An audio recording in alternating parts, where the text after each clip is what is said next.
जी हाँ दोस्तों, इस बार स्नातक खंड लखनऊ से स्नातक एमएलसी ब्रिज किशोर शुक्ल बीके शुक्ल को बनाना है। वोट देने का सही तरीका नाम के आगे नंबर 1 लिखें। जी हाँ दोस्तों, आइए बीके शुक्ल जी के सम्मान में अवधी भोजपुरी गायक विकास पांडे जी की आवाज में सुनिए ये प्यारा सा गीत। बीके शुक्ल ब्रिज किशोर शुक्ल जिंदाबाद जिंदाबाद, बीके शुक्ल ब्रिज किशोर शुक्ल जिंदाबाद जिंदाबाद।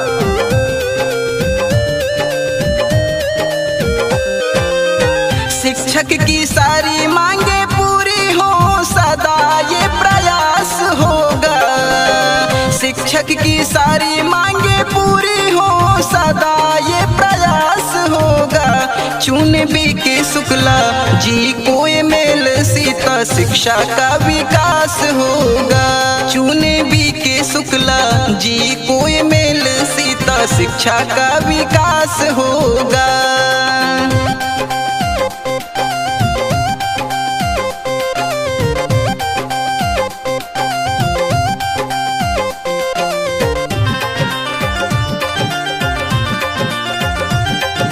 जी हाँ, ब्रिज किशोर शुक्ल बीके शुक्ल जी का एक बड़ा लक्ष्य है समस्त कर्मचारियों के लिए पुरानी पेंशन की बहाली कराना, समस्त शिक्षकों की समस्याओं को प्राथमिकता से निराकरण कराना। सुविधा से वंचित स्नातक बेरोजगार हैं, पढ़े लिखे क्षेत्र के युवा जो होनहार हैं।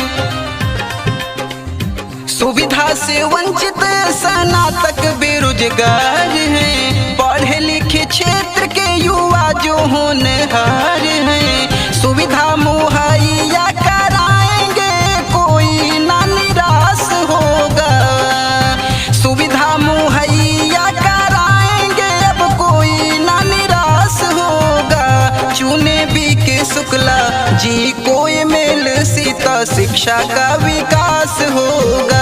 चुने बीके शुक्ला जी को मेल सीता, शिक्षा का विकास होगा।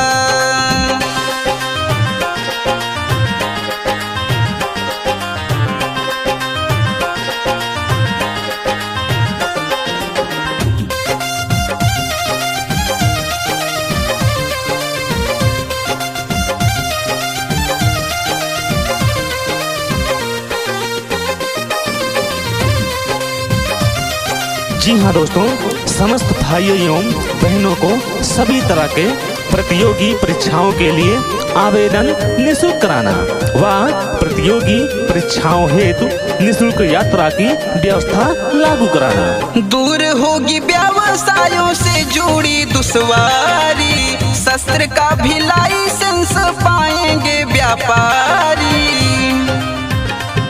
हाँ, दूर होगी व्यवसायों से जुड़ी दुश्वारी, शस्त्र का भी लाइसेंस पाएंगे व्यापारी। सर्व समाज की जरूरतों का दिल से एहसास होगा।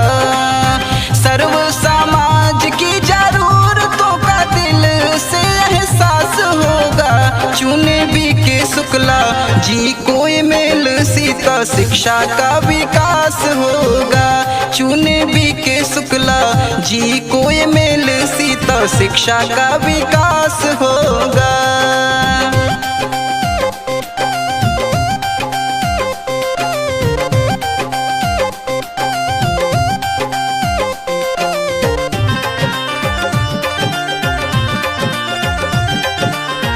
जी हाँ दोस्तों, ब्रिज किशोर शुक्ल बीके शुक्ल एक ऐसा व्यक्तित्व है जिनकी बहुत ही स्वच्छ छवि है।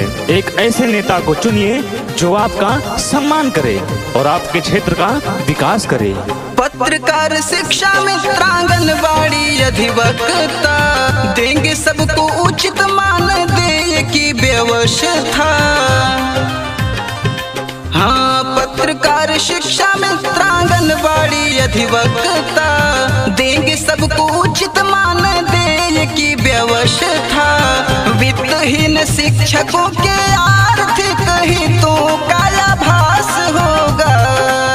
वित्तहीन शिक्षकों के आर्थिक हितों का आभास होगा। चुन भी के शुक्ला जी को मेल सीता शिक्षा का विकास होगा। चुने बी के शुक्ला जी को मेल सीता शिक्षा का विकास होगा।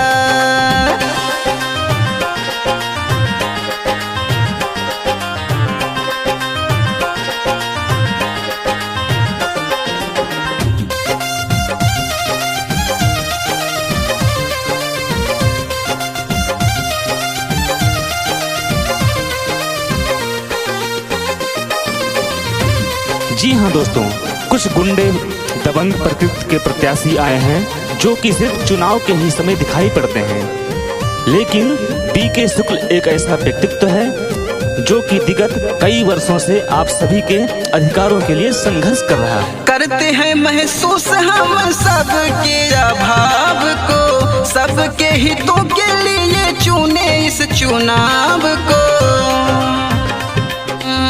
करते हैं महसूस हम सबके अभाव को, सबके हितों के लिए चुने इस चुनाव को। सुनिएगा, हाँ विनती है विकास की, जिताओ इन्हें इंसाना खास होगा। विनती है विकास की, जिताओ इन्हें इंसाना खास होगा। चुने बी के शुक्ला जी को मेल सीता शिक्षा का विकास होगा। चुने बी के शुक्ला जी को मेल सीता शिक्षा का विकास होगा।